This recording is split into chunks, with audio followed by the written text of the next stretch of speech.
Titingnan natin kung ano nang hitsura ng upuan ni Ina. Pinanggagawa na. Inay, ang iyong baboy ay Babako na. yeah. Tapos ako nga, pikil hato na huwag ko. Ihog at ara ang pikil ay huwag. Ang manok gula. Wow.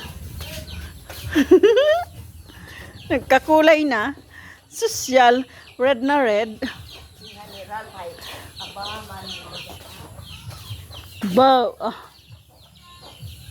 Pero parang may kulang. Parang may naiwanan na lagyan ng kulay na ay.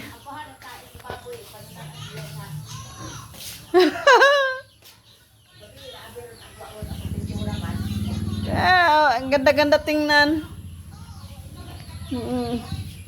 Yan ang gawa ng senior citizen na isa. Yan. Ayan ang panday. Panday. Panday daw, pero pag tinignan mo yan sa loob, may kulang. Laki ko. Ganda yan. Maganda daw. Pwede na. Sabi ni Rad, maganda. Oh, pwede nang upuan. Upo lang naman eh. Ito mabigat yan. Sisa.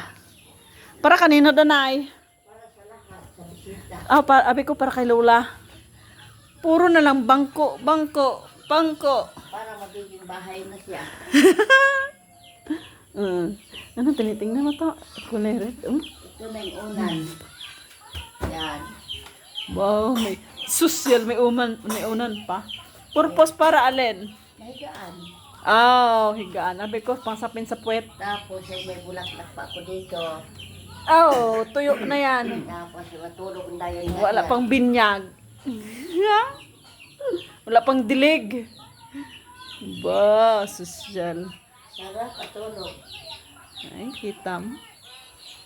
Kitam. Yan ang upuan ng Lola. Magaling ako maggawa ng upuan. Magaling magpanday aso. Magaling talaga dahil kung hindi lababo.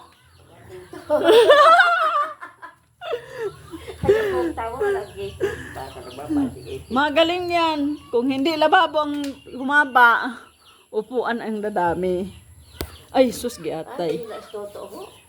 Ilas toto. Kita ba niya may langaw ga. May langaw nagupad-upad. Maganda yung upuan ni Lola. Gadans-dans pa. Saka may sipon pa. Ay, may sipon. May Haba. sila mo pamunas yun. May pamunas kami na. Parang mayroong